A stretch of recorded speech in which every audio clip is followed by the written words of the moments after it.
Wanziambozal. Nice to meet you, dear elite Buddhists. The topic of today's lecture is I had no choice but to be an evil wife. There are times when we talk about the four saints. As you all know, Shakyamuni Buddha, Jesus, Confucius, Socrates.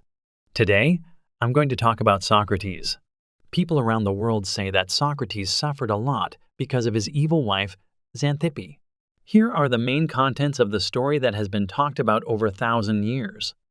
One day Xanthippe walked in on her husband Socrates when he returned home from going out, and she hurled insults at him.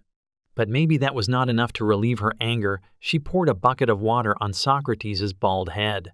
Then Socrates said nonchalantly, "After the thunder strikes, it is bound to rain heavily." Another day, someone asked Socrates, "How did you get such a wife?" Then Socrates replied, Anyone who wants to learn how to ride a horse chooses the fierce horse.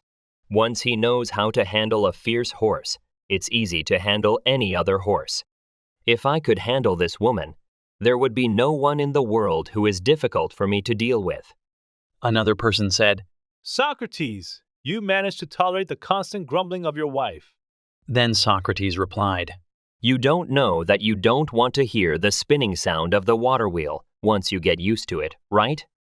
But here, we need to look at why his wife, Xanthippe, did evil things to her husband Socrates as a wife. That is Socrates not at fault? According to reports, Socrates had another lover of the same sex.